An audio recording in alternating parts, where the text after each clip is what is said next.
Today we will be talking about clinical research careers in the biotech field.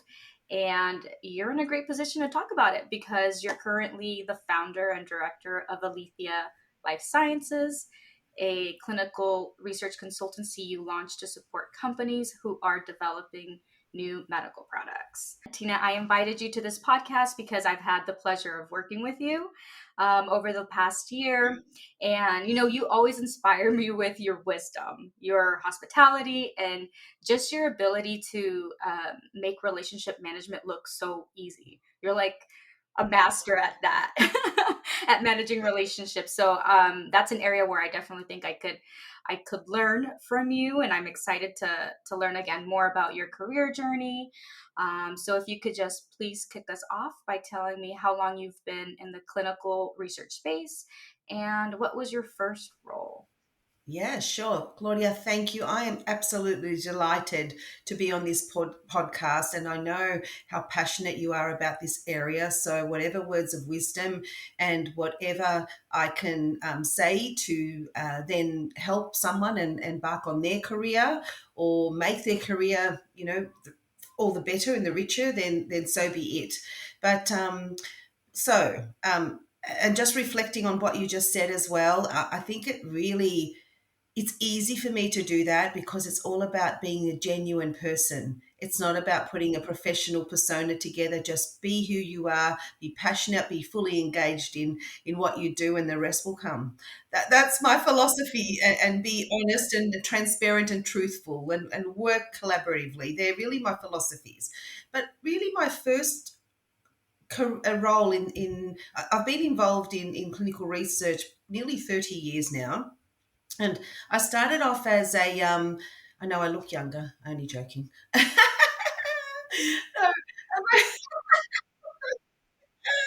but I started off as an academic. So I actually did my PhD and had my own group. I had a doctorate position, had grants in my own name, had a lovely team, but then decided that being an academic, even in Australia, is a hard gig because you are always pushing uphill, trying to obtain the next grant, secure people's positions. And it was only in anywhere from 1 to 4 year lots at the time, and it's even harder these days.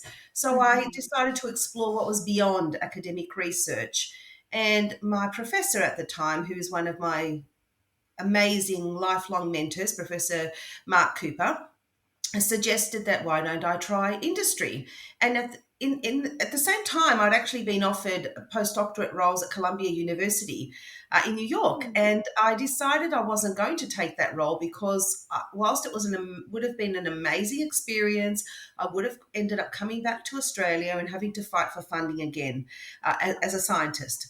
So my first role was working for a big pharmaceutical company as a clinical research associate. It was at the time when the alpha 2 receptor antagonist for hypertension had just been announced, and it was looking at health economic type of studies for those antihypertensive agents. It was really exciting time in the industry because it was also the time when triple therapy for HIV had just been approved and developed.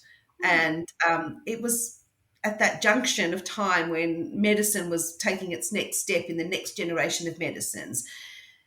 That first year was a very interesting year for me because it was a little bit of a disaster in the sense that I didn't feel like I belonged.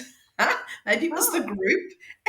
And in fact, I decided that I was going to wait for 12 months and see my contract out. And then I did. And I went back to the lab because I thought, oh, this isn't for me. If this is what commercial side of things are, then it's really not for me. Different mindset, different way of working. But I gave it a go. And then a recruiter called me and said, there's a fantastic role going in a small boutique contract research organization. They're Australia-based. Sound familiar, right, Claudia? And she convinced me to go to the interview. And I remember driving along a busy Melbourne street at the time thinking, I'm just going to waste these people's time. Why have I just said that I'm going to this interview? I don't really want this role. Well, anyway, cut a long story short, I came out of the interview thinking I would love that role, would love that role. And I was successful in obtaining the role, and I guess the rest is history. Um, And that role was a CRA role, or it was a what? CRA role in a small boutique Okay. Australian company that ended up being taken over by Kendall, who of course then Okay. became Syneos, is now currently Syneos. Yes, Oh, so got it. but back then it was almost like a family-owned, a very supportive culture. So there was a lot of learning, a lot of support, um, a lot of So it's smaller, right? exposure. Yes, so a Yeah. fantastic. And I guess my point is, I'm sorry for long-winded answers, but No, no. it really is about finding the right cultural fit for you, which might not Yeah. suit everybody. So from that organization grew obviously to become part of a global entity. And at the time, biotech was relatively new in Australia, it was in its infancy, if you like, in terms of clinical research. And I really became interested in um, helping people. I didn't really just want to be given a protocol and told, here are this is a study. Can you find us 4 hospitals in Australia and off you go and do it? I actually Mhm. wanted to be part of the team, developing the protocol, finding the vendors, getting through all the nuts and bolts of what needed to be done. It's very satisfying, Yeah. from a work perspective, from a professional perspective. And as such, I became, I guess, the more of the biotech expert locally, in house. Um, Yeah. and yes, and that's how I really, grew my love of biotechnology. So it sounds so a couple things that you said that stuck with me is you tried a CRA position, you didn't like it, you went back to the lab, you tried another CRA position and you loved it. And it really just came down to the same similar position, different culture. And Correct. so it's such a great point because sometimes people do become discouraged after trying something new, and maybe they, like you said, a little bit has to do with whether you feel like, not a little bit, a lot has to do whether you feel like you belong or not, right? Especially when Correct. you're younger, right? As you get older, you Especially. mature, you develop a lot of that, like, internal confidence where you don't necessarily always have to feel like you belong, or like you're like everybody else who is there. But I mean, I guess belonging and feeling like you're like everybody else is different, because belonging is more feeling like people are really including you, right? Regardless of how Exactly. different you may actually And be. having yourself be heard and being Mhm. valued and feeling respected, all of those things, Absolutely. which then allows, it's almost like a nurturing platform for growth. Mhm. Then, No, absolutely. You need yeah, all of that in order to be comfortable too, to like ask questions, right? Like it needs to be a safe space to ask questions so you can learn.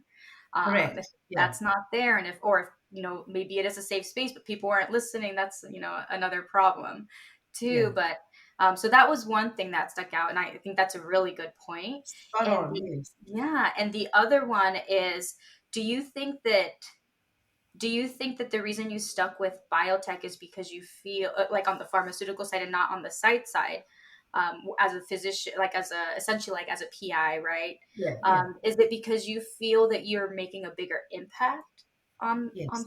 on this side? Okay, Yes, yes. okay, And I loved, I didn't want to be pigeonholed in a really huge organization where I just specialize in one aspect of the project as well. I like to be involved and exposed to all different parts of the project, but working as a team is important as well. But having the autonomy to be able to still achieve what I needed to achieve in a given time point. yeah, Yeah, that excites me as well. okay, Yeah, I'm an all or nothing person, right? And I think you need to be fully engaged to do a good job. You can't, yeah, especially in this industry where there's a lot of pressure to get things done on budget, on time, and particularly now where it's a 24/7 because of the continuity of the tools, including the internet and emails and all those yeah, things that we have. So when the folks that I work with, mainly these days, I work with clients that are based in the US and Europe. So mhm, of course, when I'm sleeping, they're working, and vice versa. So it's truly 24/7, and often decisions have to be made to pivot. A previous decision very quickly, and we're dealing mhm, with stakeholders and vendors and regulatory authorities, with all varying agendas, and varying expectations. And you have to be able to bring that all together and, and be adaptable and agile. And if you're not collaborative and a team player, and actually not a good communicator, and you don't like people, you're in the wrong job. Absolutely. Absolutely. Absolutely. Who taught you how to mentor and empower others and to listen with empathy? Because I know that's something that you do. How did you develop those skills? Was it kind of trial and error? This is going to sound really cliche, but of course, my father, who always taught me that even if you are a woman, that is not a disability, that is not a disadvantage. You have every right to do the same as everybody else on this earth, and in fact, empower yourself with education Mm-hmm. and knowledge, and be true to yourself, and stand up for yourself, I guess. And Mm-hmm. he always had my back. Yeah. I always had our back, our family's back. So I think, growing up with a father like that, who always told us that regardless that you're women, you must go and get an education, that you should be able to stand on your own 2 feet no matter what happens in your life. Thank you, Mm-hmm. Dad. The best advice ever. And then, of course, when I was doing my PhD, in the lab, several mentors, one of which I mentioned before, Mark Cooper, George Jerems, who are incredible human beings, respectful in a time where things weren't always respectful between the genders, I think, and there was always that hierarchy, but they treated us like equals. For example, when we were PhD students, they would always make sure that we were exposed to the various travel grants available, secure a travel grant to enable the whole team many times to go to global industry and international scientific meetings, so that we were exposed to what was available in science, Mm-hmm. both commercially and academically. And a lot of people in various labs around that time were not exposed to such experiences. They were always open to us as mentors, in the sense that we could go to them at any point of time to talk about our future and our careers. And again, that was very different in those days, where PhD supervisors were purely there for your project. They weren't really Oh. seen, because they were so busy doing their own things. So I do feel I've always had that mentorship, was incredible, and blessed to have that mentorship. So. For example, the laboratory that I was in during my PhD, at that time it was almost going against the grain. Back in the good old days in Australia, when it was so much easier to obtain, the equivalent to NIH funding, right? To Mm-hmm. get a program grant, but that particular lab realized that you had to not put all your eggs in the one basket. So at that point of time, they engaged. We were doing diabetes research, and they engaged with companies like Novo Nordisk and Roche, for just some examples, and they contracted to do their preclinical studies for them in a time Mm. where preclinical laboratories were not as commonplace. And so there was an income stream there coming in, and there were commercial dealings, not just an academic environment. So it taught us all how to be negotiators, how to be astute in business, the exposure on what was beyond the academic laboratory, at a Mm-hmm. time when a lot of academics were not doing that in Australia. Nice. So a Yeah. few more kind of skills that you were able to get under your belt early on in your Yes. career that Yes. have obviously helped you Yes. move up in your career. That's awesome. Yeah. So you were the CEO for a small Australia-based CRO before you decided to start your own Was. company. Yes. Yeah. Where did the inspiration to start your own company come from?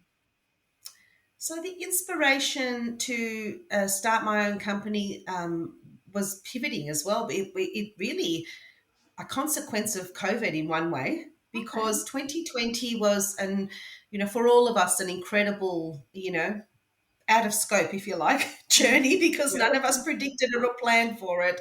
And in 2020, I decided, when I was at that time CEO of the small niche specialized CRO, that I didn't want anybody to lose their jobs. I didn't want to cut any salaries because I realized that people had mortgages, people were scared. Um, you know, we didn't know what was going to happen, and I made it my priority to make that happen, and I did. Nobody, and around us, other CROs around the world were, of course, trimming people headcount and cutting salaries and making people work harder. But I worked 18-hour days to make that happen. But at the end of 2020, I thought, well, it's taken a toll on me emotionally, physically, all the rest of it.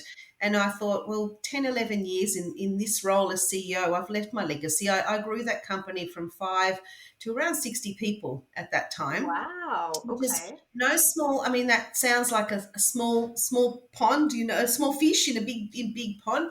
But globally, for a niche CRO in Australia, that's not bad.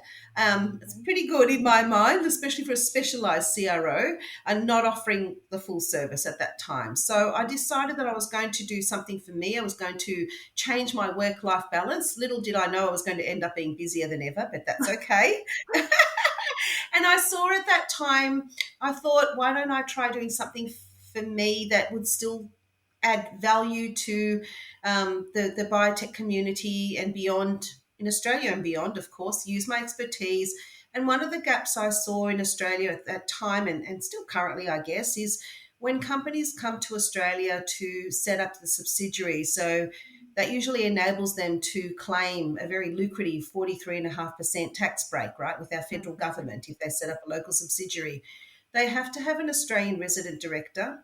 And at that time, the resident directors that we were coming into contact with were not life sciences specialists. They were plumbers, business people, totally not from our industry. And I didn't feel that that was adding value or doing justice to the biotechnology company's cause. So I decided that's a gap I could fill because I'm adding value to that particular client. And I could also oversee their projects and programs in Australia, particularly through a time where travel was non existent and very difficult and still remains to somewhat these days. There's still a little bit of disruption in the travel industry, even though we're free to travel these days. Yeah. So I started off with that, and then I guess the layers just grew because the clients then came and said, well, if you are our local director and if you can oversee our program and project, can you also provide other services? And of course, then I created a network around me of like-minded, trusted professionals that I had known over a number of years, and we had worked together. So there's a lot of trust and rapport in the group now. That's So awesome. that's sort of how Alithia evolved. Okay. Yeah. I think that because COVID was happening at that time, that it made it easier for you to really pull the trigger and do it and make the switch. Look at it from the other point of view. Who starts their own company in the middle of a pandemic, right? How crazy is that? But I just now or never. Was there some fear involved, and what helped you kind of like just pull Absolutely. the trigger? Absolutely, but I thought now or never. I don't want to die not knowing and saying, I should have tried doing that because I thought, what's the Mhm. worst that can happen? I'll go back to a salaried position. This But is I just true. thought, you know what? I know that there are options there, but let's give this a go now or never. I'm at the Mhm. stage of my life and my career where I can take these risks, I guess. And it was a calculated, strategic risk. And Mhm. I had sort of, done some homework beforehand to see a few of these gaps and confirm that the gaps existed. And off I went. And I haven't really done a lot of or business development as such. I spot on have used my network to tap into the like-minded companies that I would like to work with now, and that's very empowering as well because Mhm. I want to make my work more than ever have purpose and add Right. value to my clients. And because ultimately, at the end of the day, why we're doing this is to bring medicines, devices, treatments to the patients that need them the most. And whether they're in Australia or the US or in Europe, it's we've done a good job then if we make that happen and if we contribute to that. It's meaningful work.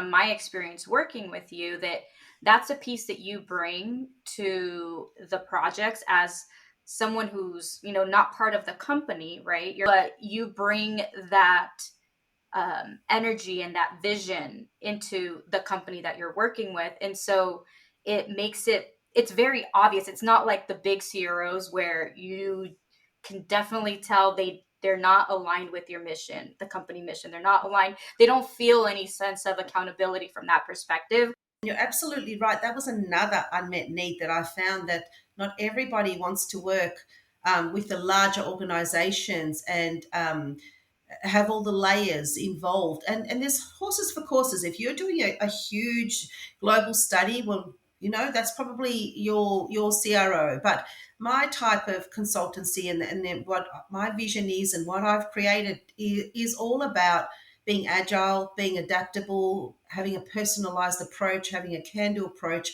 and embedding yourself as part of the team so that you work together, and you don't have to wait for 2 weeks to resolve a signature on a form, or to do a change order to get something moving because the direction has changed after a team meeting. Mm-hmm. So almost like an old-fashioned viewpoint, just to keep it simple and get it done, Yeah. And it right? works. I mean, Um, I've seen well, it with us. We definitely feel like you're a true partner, true collaborator. You're not just trying to add work and on top of that trying to make us help you do the work. It's you really take ownership of the projects, and that's something we truly appreciate. and that is a consequence of having the experience in the industry. Mhm. That doesn't come overnight, knowing what is needed and what to do to support the team and where to add the best value. Right. And more importantly, I know that experience on the current projects that we're working on together, it's using that network so that it cuts through the bureaucracy Mm. in our local environment. When you need a particular vendor or service, a key opinion leader, whatever it is, it's cutting through the bureaucracy and just getting to that person pretty quickly, right? In most Mhm. cases, you have all the experience in the world, but then if you don't have, as you said, that empathy, I guess, and that understanding, because one of the other pieces, I guess, we haven't spoken about yet is. I've worked as an academic, I've worked in CROs, I'm running my own consultancy, but I've also been part as clinical director of a very successful Australian biotechnology company. Mhm. So I've sort of done all the pieces and come full circle now. So I understand both sides. I guess of being the sponsor, or being the CRO, being the client, as well as being the consultant, if you like. So, and that's a very powerful position to be in. Yeah, it's a big advantage because it gives you the opportunity to see these are the limitations, these are the pros, the cons, right, for each side, and think about what Yeah. resources would be needed on each side. Like that's a really, even when you're thinking about like people management, I've learned. The technical skills and expertise will get you the job. Hmm. The emotional intelligence will make you excel in a job. And it's those soft skills that were not necessarily valued until recently. Yeah. And I'll never forget when I was working in the big CRO. I had a fabulous, fabulous boss at the time. But one of the things he used to tell me was, Tina, you'll only get so far in this role because you wear your heart on the sleeve. You don't need to be so, empathetic and emotional. And I always used to think that was my downfall. Mm-hmm. And until the light globe went off, and I went, well, actually, that's my biggest asset, because Hmm. I understand people. I listen. I get why someone is generally, I don't always get it right, but why someone is behaving the way that they are, and I try to work with it. Hmm. Um, and I always used to think whenever we would, and even now, whenever I interview someone for a particular position, when they're in front of me being interviewed, they're already halfway there, right? Because we've seen their CV, we understand their qualifications, their previous experience, but Hmm. what we can never teach is attitude. So if Yeah. someone doesn't come along to the role with the right attitude, you can never teach them. And I've got plenty of examples where that has happened, where you've given someone the benefit of the doubt, knowing deep down that not 100% sure, and it never works about. So now I always look at their attitude first and foremost, and hone in on those questions whenever I'm interviewing for a particular position, Right. because to me that's more important. It's going back to what we were saying before, fitting in Mm-hmm. to the group, into the cultural. Are you like-minded? And we don't always have to have people. And I'm not talking about whether someone is an extrovert or an introvert. Mm-hmm. It's talking about work ethic. It's talking about, particularly in the service industry, like a consultancy or working for a CRO, are you service minded? Are you client? Do you think the client is important, or do you just see this as just ticking the boxes and following the processes? Or do you see beyond and make it more pragmatic and try and meet the client halfway? So again, it's about attitude. Yeah, Yeah, no, I agree. I've learned the same thing. When I was younger, definitely thought it was more about the technical aspects, but it's definitely about the mindset too. Having exactly. people who have that Exactly. growth mindset and are flexible is super important too. In addition to Yes. making other people, being a team player, and all of those other things that are Yes. important. So you advance your career during a time that is typically very challenging for women, early motherhood. How did you do Hmm. it? How did you make it happen? Behind every successful woman is a fabulous partner. Let's face it. In my case, I had my amazing husband who, I really couldn't. I mean, you need their support, and you need their support on an emotional level, but a practical level. So there was the authority, I guess, to allow me to grow, um, and the support, the authority, that being proud of what I was achieving, and working as a team in the background and the home level, so that we had, almost like making that a project as well, right? To sort of say, okay, you take care of cooking the dinners week to week, I'll do the weekends. Um, you know, Making sure our schedules, were not overlapping or, clashing. Like on a Sunday night, making sure that following week was covered. And also, I guess my parents, when my son was little, they played a pivotal role, not imposing that they had to look after our son, but acknowledging that they were close by, they wanted to do it, and that time was valuable for our son and my parents at the time to create that relationship, that intergenerational, you know, um, exposure, I guess. So Mhm. holistically, um, yeah, you can't be a superwoman or superman and stand alone and do these things. It takes a village to create a successful person, not just raise a child. Oh, Really, absolutely. and also an adaptable environment and caring environment, because one of the reasons I ended up at that time leaving ironically the role, that went from the big CRO, I went into the biotechnology company, was I was traveling over an hour each way in Melbourne traffic back then, and we weren't really allowed to work from home back then. Oh, How crazy is that I now know. these days, if you think about it? But for me, being a young mum, it would have meant the world, right? And I decided to move on, mainly because of that, not because I wasn't loving my role at the time. Yeah, So yeah, allowing flexibility and giving people again, the trust and the authority to be able to work from home is important, but not just these absolutely. days, because we're all used to it now because of COVID, right? Think that there are still changes that need to happen in our industry to better support mothers. I'm Sure. happy that you had the support from your husband and your family. That's just very important. But unfortunately, it doesn't It sound like is. that. It doesn't sound like you had that support from that company at that time, so you left your role. But for me, I'm very grateful for the recent changes. I do feel like I've benefited from like the increased amount of time allowed for maternity leave, the ability Yes. to work remotely and flexibility, because that gives me more quality time with my daughter, and that's fulfilling, right? I'm not wasting that time Absolutely. trying to drive to and from work, right? That's not Correct. fulfilling at Yes. all. No. But And it's so, also about acknowledging we're not just a professional person, we are a human as well, and we mhm, have a life, and aiming for that work-life balance. I don't know if there really truly is such a thing, but we have to find our own work-life balance, whatever that is for every individual, Yeah. and acknowledge that there are periods of time in our lives, in our careers, where the balance is probably skewed. Absolutely. Honestly, my heart goes out to, women like you who didn't have that level of support from the companies at the time. I honestly don't know how you all did it, but I know that you're stronger because you overcame.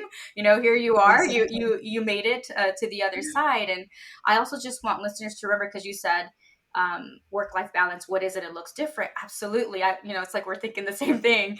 It doesn't look the same for everyone. And what is shared on social media platforms, including LinkedIn, it's not 100% reality, right? Because Correct. typically when we're excelling in one area, that means we're putting a lot of time into that area. Well, what does that mean for Correct. all of the other areas in our life? We have less Something has time, to or suffer. we're struggling Yes. in other places. But Correct. those aren't the things that people are usually very comfortable talking about. Correct. Yeah. But it's completely normal. Like, I think the more we talk about it and the more we normalize it, and the more people become vulnerable enough to talk about that struggle, the easier it is for everybody's mental health too, right? It's like there's nothing wrong with Correct. you. So my one thing for listeners would be like, don't forget that you are the main character in your story. The best way of honoring that is by developing your own priorities that are centered around your own Correct. values, right? Your Defining your own, own not success. anybody else's. Not Exactly, anybody defining your own else's. success, and What works just for using you? It's okay. exactly, and then Yeah. just using yourself as a baseline to measure that success, right? Like, don't hold yourself or to someone else's definition of success, and don't try to hold others to your definition of success. But it is all about individualizing your plan, just like you would individualize your key, performance indicators, your Mm-hmm. goals for the year. Your it's the same thing on a professional level and personal level. But years ago they used to say, "Don't bring, your worries to work. Don't bring your." How can you not? How can you just leave it at the door? We have to acknowledge that some days are better than others, from a Mm-hmm. professional level, from a personal level, and that we're all humans. And at the end of the day, we are all trying to do the best we can. Right. And if we work collaboratively together, then that's more likely to happen and be successful, right? Tied to what I've heard people say is assume positive intent, right? That Yes. mindset sets you up to feel more grateful too for the things that you have, as opposed to feeling like a victim, like, oh, somebody's intentionally Yes. trying to hurt me or do something to me. Yes, but it goes back to belonging to your Mhm. culture, and finding the right culture. And you know what? Life's too short, so if it's not working for you, explore other avenues and make it work for you. Right. Yeah, and sometimes it Absolutely. takes 2 or 3 jobs to do that. Hmm. But we're very great. We're very fortunate in our industry. We're in the plethora of job opportunities at the moment. So embrace that, I would say, to the listeners out there as well. For sure. No, absolutely. Absolutely. Yeah, Do you have yeah. any? I think you've kind of touched maybe on a few things, but maybe we could reiterate them. Do you have any advice on networking and managing professional relationships? Just because these two things I remember um, from when you talked about building your company, these two things were pretty important. And Yeah. you yeah. Do you have any I advice think for anyone who yes, might be yeah, working on their absolutely. networking skills, or working on their being able to like manage professional relationships? I know that managing professional relationships is one of the pillars for EQ, right? Like that it's Yeah, associated to yeah. EQ. The networking, I think, I don't know. I think there may be like a personality tied to it. I'm not sure But what it is. believe it or not, I'm not the sort of person. I probably appear as an extrovert, and I probably largely am. However, the most daunting thing to me is to turn up to a professional networking event where I don't really know anybody in the room. Oh, I just freeze to believe it or not. okay. Huh? So if I know the audience, I'm much better. However, I feel that I've also learned that everybody else is probably feeling the same, or the majority of people, and goes back to being your genuine self. So